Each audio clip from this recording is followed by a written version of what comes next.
નમસ્કાર, આપની સાથે હું છું સેજલ. રાજ્યમાં કથળતી કાયદો અને વ્યવસ્થાની સ્થિતિ અને ત્યાર પછી જે રાજ્યના ડીજીપી વિકાસ સહાય આદેશ આપ્યા 100 કલાકમાં ગુંડા તત્વોનું લિસ્ટ બનાવવાનું અને લિસ્ટ બનાવીને એમની સામે કાર્યવાહી કરવાની. આ બધી જ ઘટનાઓ અને કાર્યવાહીના આદેશ આપ્યા પછી પણ એ ગુનાખોરીનો ગ્રાફ છે એ રાજ્યમાંથી ઓછો નથી થઈ રહ્યો. એ ઘટનાઓનો આંકડો સતત ને સતત વધી રહ્યો છે અને એટલે જ જાણવું છે કે રાજ્યની અંદર આ પરિસ્થિતિ ઊભી થઈ છે એ પાછળ એક વકીલ શું માની રહ્યા છે. અને એટલે સ્ક્રીન પર તમે જોઈ રહ્યા છો મેહુલ બોગરાને આપણે જોડ્યા છે. એડવોકેટ મેહુલ બોગરા, બધી જ માહિતીઓ એમની પાસેથી જાણીશું. મેહુલભાઈ, જમાવટમાં સ્વાગત છે આપનું. ધન્યવાદ સુજી. 100 કલાકમાં ગુંડા તત્વોનું લિસ્ટ તૈયાર કરાયું મેહુલભાઈ, અને 8,000 કરતા વધારે ગુંડા તત્વોનું લિસ્ટ તૈયાર થયું છે. કાર્યવાહી કરવાના આદેશ અપાયા, બુલડોઝર ફેરવી દેવાયા છે, જેના ઘર ગેરકાયદે છે, જેના વીજ કનેક્શન ગેરકાયદે છે એ પણ કાપી દેવામાં આવ્યા છે અને હજુ આ કાર્યવાહી યથાવત છે. શું માનો છો સૌથી પહેલા તો તમે એક વકીલ તરીકે જે આદેશ આપવામાં આવ્યા છે અને જે પ્રમાણે કાર્યવાહી થઈ રહી છે એના પર? આ બધું છે ને એક તમાશો છે જે જાહેર જનતાને મૂર્ખ બનાવવા માટે કરવામાં આવે છે. 100 કલાકમાં લિસ્ટ બનાવવામાં તો આ વાત એવી છે, હું ઘણી વાર આ વસ્તુ કહેતો આવ્યો છું કે ગુંડાઓ ક્યારે બનતા નથી, એમને સિસ્ટમ દ્વારા બનાવવામાં આવે છે. સિસ્ટમ દ્વારા એમને પાણી પહોંચીએ અને આપણે કેમ એક ઝાડવું વાવીએ તો એને પાણી નાખીએ, એને મોટું કરીએ, બિયારણ ખાતર આપીએ, પછી મોટું વટવૃક્ષ બને. એમ કોઈ નાનો પોકેટમાર હોય, ચીલાચાલુ ગુનેગાર હોય, નાની એક બે બોટલ વેચવા વાળો વ્યક્તિ હોય, એને મોટો કરવામાં જો કોઈ અંદર ખાને છુપાયેલું હોય ને તો એ છે સિસ્ટમમાં ચોર એવો ભ્રષ્ટાચાર કરી અને આમને ગુનાગારોને મોટા માથા બનાવે છે. એ મોટા માથા બની ગયા પછી એમનું લિસ્ટ બનાવવામાં આવે છે ને લિસ્ટ બનાવવા પર પછી કેટલા ઉપર કાર્યવાહી કરે તો આપણે આવનાર સમયમાં જોશું. અને ગુજરાતમાં કેટલી કાયદો વ્યવસ્થા સુધરી જાય એ પણ આપણે જોશું. ક્યારેય નથી સુધરવાની, હું 100% ખાતરી આપું છું. એટલે તકલીફ એ પડે છે કે આ લિસ્ટ જે બનાવવામાં આવ્યું છે એ લિસ્ટમાં મોટા ભાગના તમામ જે પણ વ્યક્તિ હશે ને ગરીબ અને મધ્યમ વર્ગીય પરિવારમાં રહેતા હશે, ઝૂંપડામાં રહેતા હશે કે નાની મોટી ખોલીઓમાં રહેતા હશે. એમના ડિમોલેશન કરવામાં આવશે ને એમના વીજ કનેક્શન કાપીને તમે બહુ મોટી ધાડ મારી દીધી હોય એ રીતે માઇક સામે બયાનબાજી કરશો કે અમે લિસ્ટ બનાવીને એટલી કાર્યવાહી કરી. હકીકતમાં જે મોટા માથાઓ છે જે કરોડોના વેપલા કરે છે, હપ્તા ઉઘરાવે છે, કરોડોનો દારૂની સપ્લાય કરે છે, ડ્રગ્સના વેપલા કરે છે, આવા લોકો તો પોતાના બંગલા ટાઈપ મકાનોમાં રહી છે દસ્તાવેજ વાળી મિલકત બનાવીને. લિસ્ટમાં નામ પણ નહીં હોય કારણ કે એને પોલીસ સ્ટેશનમાં રૂપિયા ખવડાવી દીધા છે. કદાચ નામ લેવું હશે તો એસપી અથવા ડીએસપી હશે એને નામ અપ્રૂવ નહીં કર્યું હોય કારણ કે એનો આટલો હપ્તો જતો હોય જિલ્લા લેવલે અથવા તાલુકા લેવલે, તો એમનું નામ એમાં નહીં હોય. તો આ વાત એવી છે કે જે વટવૃક્ષ છે ને એની ડાળીઓ કાપો. ડાળીઓ તો નવી બની જવાની છે, તમારે એને જડમૂળમાંથી કાપવું પડે. જો જડમૂળમાંથી પ્રહાર કરી અને કાપવામાં આવે ને તો જ આનો નાશ થાય. ને જડમૂળ શું છે સેજલબેન, એ સિસ્ટમમાં એ સમજવું પડશે કે જડમૂળની અંદર ભ્રષ્ટાચાર અને કરપ્શન છે. અત્યારે પોલીસ સ્ટેશનો, જિલ્લા લેવલના એસપીઓ અને ડીએસપીઓ પૈસા સિવાય વાત નથી કરતા. અત્યારે તમે કોઈ ગરીબ વ્યક્તિની નાની મોટી ચોરીની ગોલ્ડ લઈને વહી જાય, રોજે મારી ઓફિસમાં 5 જણા આવે કે જેની ચોરીની એફઆઈઆર તમે નથી નોંધતા. હવે ચોરની પકડવાની વાત ને બુલડોઝર ચલાવવાની વાત તો પછી આવી. મુખ્ય ફરિયાદો લેવી નથી અને પછી આ બધી શોબાજી અને તમાશા કરવા છે સેજલબેન. ગરીબ અને મધ્યમ વર્ગીય પરિવારો પર બુલડોઝર ચાલે છે પણ એ ગેરકાયદે છે એટલા માટે ચાલે છે ને. ગેરકાયદે છે એ તો હટવાનું જ છે. નહીં, અહીંયા મુખ્ય મુદ્દો એ નથી કે ગેરકાયદેસર દબાણ હટાવવો. એટલા માટે હું કહી રહ્યો છું કે અહીંયા મુખ્ય મુદ્દો એ છે કે જે આ પણ નબીરાઓ છે, આ જે લુખ્ખા તત્વો છે, આ જે માથે ભારે તત્વો છે, જે જાહેર જનતાને સુખાકારી અને સમૃદ્ધિને ડિસ્ટર્બ કરે છે, અશાંતિનો માહોલ પેદા કરે છે, એમને સીધા કરવાની વાત છે. હકીકતમાં જો ગેરકાયદેસર દબાણ કરવા હોય તો પાલિકાઓ શું કે ટંકોરીઓ વગાડવાનું કામ છે એમનું કામ જ એ છે દબાણો દૂર કરવામાં. પહેલા તો પાલિકાઓએ રૂપિયા ખાઈને દબાણો થવા દીધા, બરાબર, અને હવે પોલીસ ખાતાએ દબાણો હટાવવાનું કામ હાથમાં લીધું છે કારણ કે પ્રેશર છે, કંઈક કરીએ છીએ એવું બતાવવું છે. તો જે કામ પાલિકાનું છે એ અત્યારે પોલીસ કરી રહી છે અને પોલીસને તો પોલીસનું કામ ક્યારેય કરવું જ નથી. પોલીસનું મુખ્ય કામ શું છે? મુખ્ય કામ છે ગુનાખોરી નાથવાનું. તો ગુનેગારોને મોટા બનાવ્યા છે તમે, તો મોટા ગુનેગારોને પકડો ને. એ પ્રશ્ન મારો એવો જ છે. હું ક્યારેય એવું નથી કહેતું કે ડિમોલેશન ના થવું જોઈએ, ડિમોલેશન થવું જોઈએ, વરઘોડાઈ નીકળવા જાય, ટાંટિયા તોડી નાખવા જોઈએ, પણ એ કોના જે મોટા માથાઓ છે ને એમના, આવા નાના નાના લોકોને મારીને આપણે શું સાબિત કરવા માંગીએ છીએ? હમ હમ. એટલે અત્યારે જે કાર્યવાહી થઈ રહી છે એના પરથી તમને લાગી રહ્યું છે કે ગુનાખોરીનો ગ્રાફ ઘટી જશે અને કાયદો વ્યવસ્થાની સ્થિતિ ફરી પાછી ગુજરાતની અંદર જોવા મળશે? આજે નહીં, ક્યારેય કાયદો વ્યવસ્થામાં સુધારો નહીં આવે જ્યાં સુધી કાયદો વ્યવસ્થાને સુધારવામાં નહીં આવે. કાયદો વ્યવસ્થાને હમ સુધારવા માટે પેલા તો આ જે સત્તા પક્ષના નેતાઓ છે ને, એના સત્તા પક્ષના અત્યારે તમે જોશો ને તો આઈડી કાર્ડ આપ્યા છે, પેજ પ્રમુખ ને વોર્ડ પ્રમુખ ને ફલાણા મંત્રી ને પૂછડા મંત્રી. તો આજે તો મંત્રીઓ અને વોર્ડ પ્રમુખો છે ને એ બધા સૌથી મોટા ખંડણીખોરો અને પ્રમુખો છે. અત્યારે કોઈ પણ મંત્રી હોય અથવા કોઈ પણ વોર્ડ પ્રમુખ હોય ને, એ પોતાના વોર્ડમાંથી, પોતાના જિલ્લા તાલુકાઓમાંથી ખંડણીઓ અને હપ્તા ઉઘરાવવાનો ધંધો કરે છે. તો લિસ્ટ બનાવવાની ક્યાં વાત છે? તમારી પાસે લિસ્ટ પડ્યા છે કે તમારા વોર્ડ પ્રમુખો અને મંત્રીઓ કેટલા છે? એમાંથી 60 થી 70% મંત્રીઓ અને વોર્ડ પ્રમુખો છે ને એ હપ્તા ખાવાનો ધંધો કરે છે. હપ્તા ખાવા એટલે શું? હપ્તા કઈ વસ્તુમાં હોય છે? બેન, આ વસ્તુ સમજવી પડે. એ વસ્તુ એ છે કે જે પણ વસ્તુઓમાં ખોટું થતું હોય, એ ચાહે બાંધકામ હોય, દારૂનો વેપલો થતો હોય, ડ્રગ્સ મળતો હોય, દેહ વેપાર થતો હોય, આ તમામ ઘટનાઓ જે ગેરકાનૂની છે, એ ગેરકાનૂની ધંધાને કાનૂની રીતે ચલાવવા માટે હપ્તાનો એજાજ થાય. અને એ હપ્તામાં બધા મંત્રીઓ, વોર્ડ પ્રમુખો અને પોલીસની એક સામટી ભાગીદારી હોય છે. તો એ ભાગીદારીને નાથવી પડે. મને તો એ નથી સમજાતું. હું તો ક્યારેક આમાં મંતમુગ્ધ થઈ જાઉં છું, વિચારમાં પડી જાઉં છું કે સાલા હરેક વ્યક્તિને એકવાર દેહ છોડીને જતું રહેવાનું છે.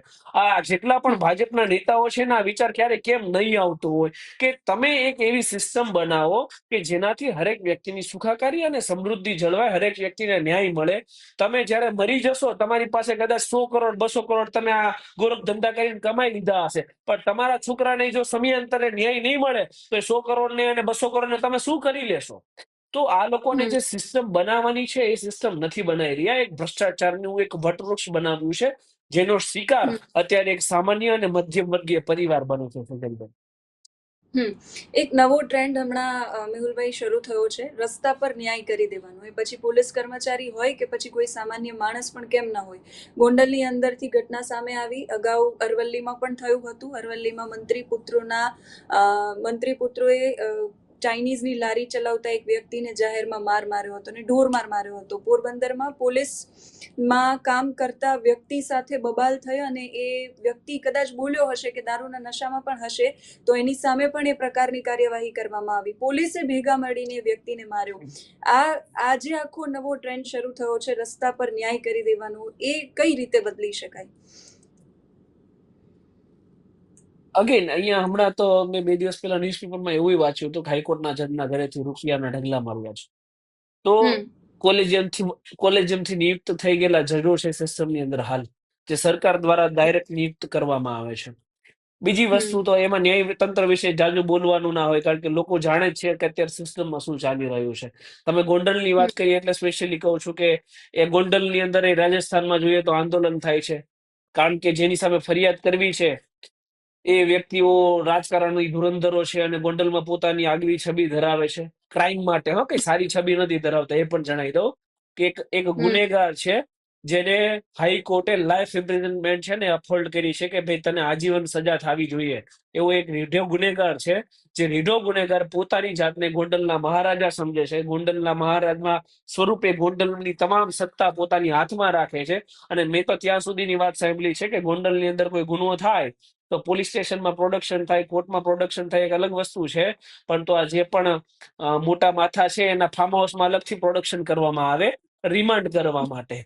તો જે હમ વ્યક્તિનું અવસાન થયું છે એ લોકો રાજસ્થાનમાં આંદોલન કરી રહ્યા છે એફઆઈઆર નોંધવા માટે ખાલી. અરે મર્ડરની મારી એફઆઈઆર હોય, મારા ફેમિલીમાં કોઈની કઈ થયું હોય ને મારે કોઈ ગુનો દાખલ કરવો હોય તો એની માટે મારે આંદોલન કરવું પડે. એની માટે તો પ્રાથમિક સુવિધા છે એફઆઈઆર દર્જ કરાવવાની. તો એફઆઈઆર ગુજરાત પોલીસમાં કોઈ લેવા માટે તૈયાર નથી. તો વિચાર કરો લાગવગ રાજકીય કેટલી મોટી. અરે એફઆઈઆર ખોટી હોય તો એમાં બી સમરી ભરી દો, પુરાવા ના હોય તો એ સી સમરી, કેટલા બધા પ્રોવિઝન છે. તો એ નથી કરવું. મુખ્ય સ્વરૂપની જે એફઆઈઆર છે કોઈ ગુજરાત પોલીસની અંદર નોંધતું જ નથી. હમણાં બીજો એક મુદ્દો આવ્યો છે કે કોઈ એક સમાજને માર મારવામાં આવ્યો, સામે એક કોઈ પણ સમાજ છે. એટલે જેવી જેવી ચૂંટણીઓ ચાલુ થાય એટલે હવે પાછું આ નવું ચાલુ થાય કે સમાજની અંદર ભેદભાવ પાડી દેવાના. કારણ કે જે મુખ્ય મુદ્દાઓ છે એ મુખ્ય મુદ્દાઓ ગુજરાતની અંદર શું છે? ગુજરાતની કાયદો વ્યવસ્થા નથી જળવાતી, લોકોની ટાઈમે ફરિયાદો નથી લેવાતી. પોલીસ સ્ટેશનમાં પોલીસ મનસ્વી પ્રમાણે કાયદો વાપરે છે, મનસ્વી હમ પ્રમાણે લોકોના તોડ કરે છે. રોડ ઉપર ન્યાય આપવાની એક પ્રણાલી ચાલુ થઈ ગઈ છે, જાણે આ દેશની અંદર ન્યાય પ્રણાલી છે જ નહીં.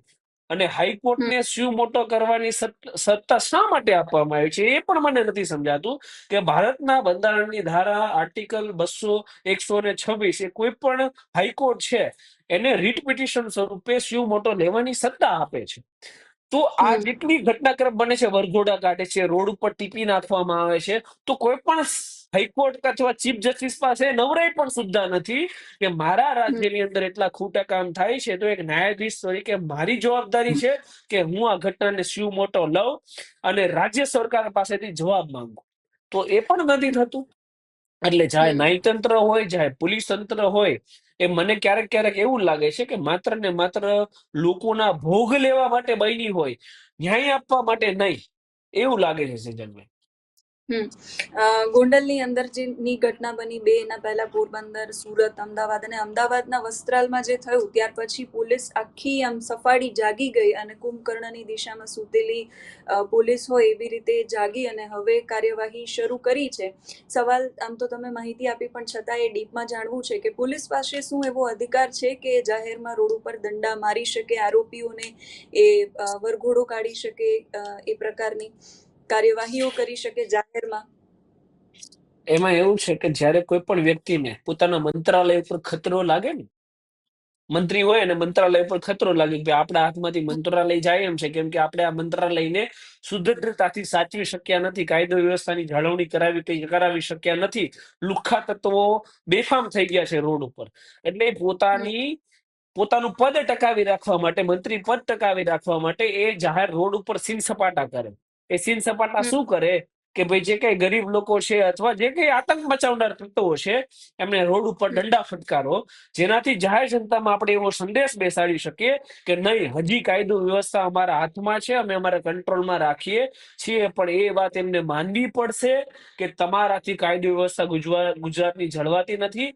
અહીં એ દિન હિનિયસ ક્રાઇમ બને છે, નાની દીકરીઓ સાથે બલાત્કાર થાય છે, પોક્સો જેવી ઘટનાઓમાં પોલીસ પૈસા લઈને તપાસ નથી કરતી, મર્ડર જેવી ઘટનાઓ બને છે ને, અસામાજિક તત્વો બેફામ થઈ ગયા છે. અત્યારે લબર મૂછિયાઓને છરા રાખવા ને એ કોઈ મોટી વાત નથી. કદાચ કોઈ પણ લબર મૂછિયા હોય એની તપાસ કરવામાં આવે ને તો 100 માંથી 60 જણાના પેન્ટમાંથી છરા નીકળશે.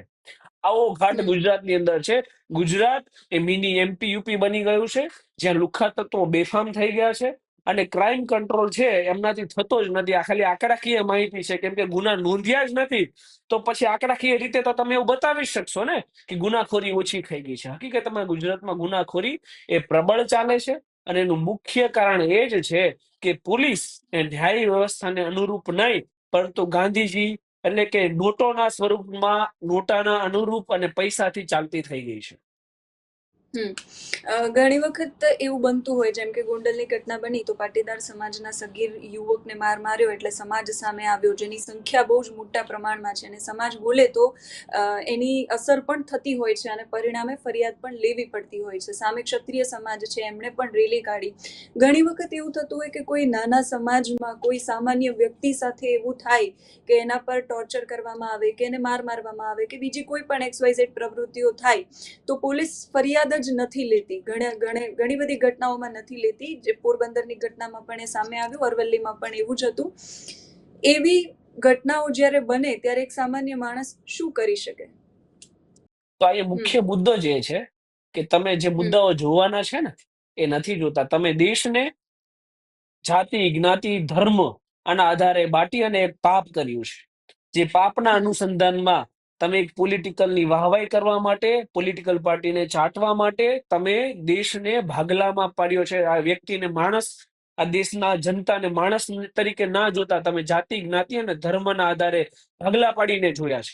એનું ફળ આપણે ભોગવી રહ્યા છીએ. એનું ફળ શું ભોગવી રહ્યા છીએ કે પોલીસ સ્ટેશનમાં કોઈ પણ વ્યક્તિ એ જે કોઈ પણ સમાજનો હોય એ જાય છે તો ગુનો દાખલ થતો નથી. આગળ તમે રૂપિયા આપશો, 5 લાખ આપી દો, 4 લાખ આપી દો, 10 લાખ આપી દો, જેવી તમારી એફઆઈઆર, તો ગુનાની હમ જરૂર નથી. આગળ મેહુલ બોગરા પોલીસની સામે પડે તો કોઈ હમ ગુનાની જરૂર નથી. પોલીસનો દલાલ ઉભો થશે ને એફઆઈઆર થઈ જશે.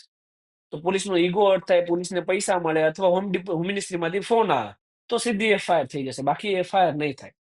આના હમ માટે તે પ્રોવિઝન છે જ કાયદા કાનૂનની અંદર કે એફઆઈઆર ના થાય એટલે તમે કોર્ટ મારફતે બીએનએસએસ ની કલમ 175(3) મુજબ મેજિસ્ટ્રેટ ઇન્કવાયરી ઓર્ડર કરાવીને એફઆઈઆર કરાવી શકો.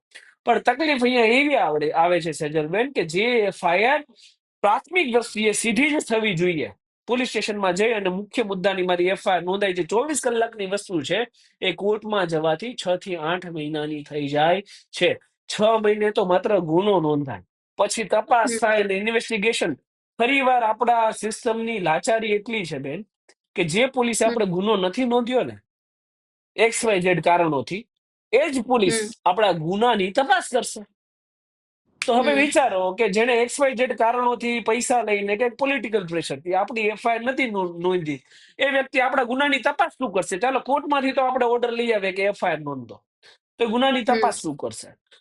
હવે માની લો હમ કે એને ખરાબ તપાસ કરી, તો આપણે કોર્ટમાં જે બે આ ઇન્વેસ્ટિગેશન બરાબર નથી એટલે ફર્ધર ઇન્વેસ્ટિગેશન ઓર્ડર કરાવીએ, એમાં પાછા 6 મહિના કપાઈ જાય.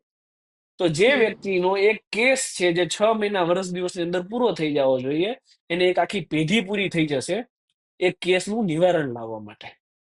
તો આ હમ સિસ્ટમ છે ને, એને સુધારવી, જળ મૂળમાંથી સુધારવી અત્યંત અનિવાર્ય છે. એક વકીલ તરીકે જો સવારથી સાંજ સુધી મને આ વિચાર આવે છે, તકલીફ એ છે કે મારી પાસે કોઈ હોદ્દો નથી, કોઈ એ પદવી નથી કે હું એ સુધારી શકું.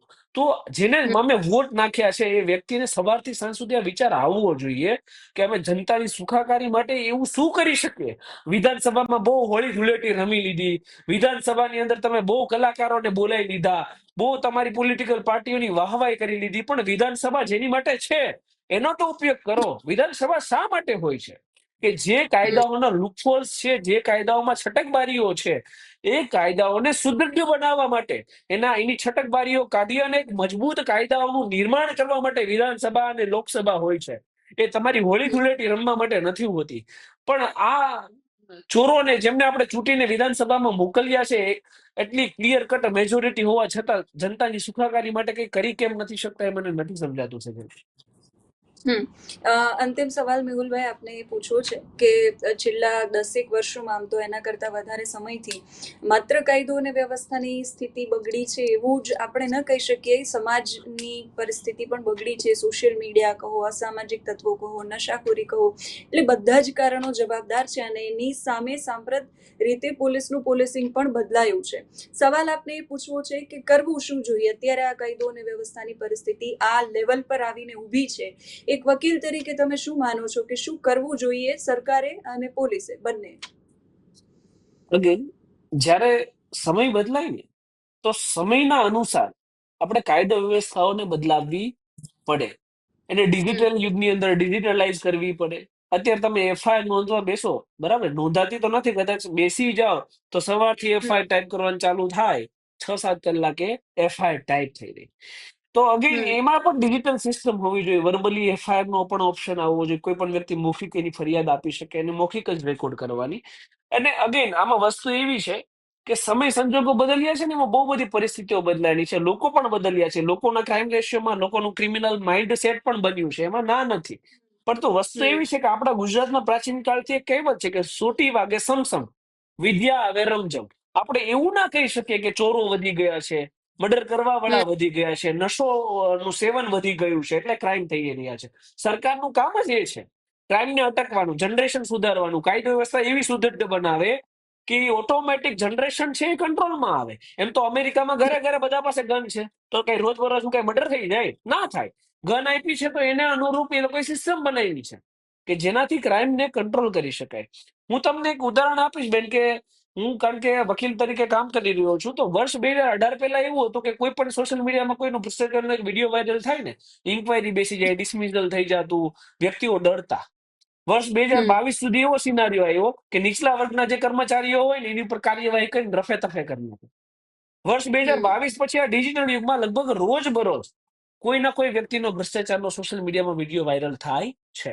એક્શન લેવા હમ વાળું કોઈ છે જ નહીં. વિડીયો વાયરલ થવા હોય તો ભલે થાય, કારણ કે ઉપરથી નીચે સુધી, ક્લાસ 4 થી ક્લાસ 3, 2, 1 અને એની ઉપર નેતા તમામની પૂંછડી હપ્તાખોરીમાં દબાયેલી છે, કારણ કે હપ્તો નીચેથી ઉપર સુધી જાય છે. એટલે એક્શન લેવા વાળું કોઈ છે જ નહીં. તો નૈતિક મૂલ્યો નેતાઓએ બનાવવા પડે, કારણ કે નેતાઓ જ સિસ્ટમની અંદર છે. નૈતિક મૂલ્યો બનાવી અને ભ્રષ્ટાચારને અનુરૂપ જે પણ કાયદાઓ છે એમાં ફેરફાર કરવા પડે.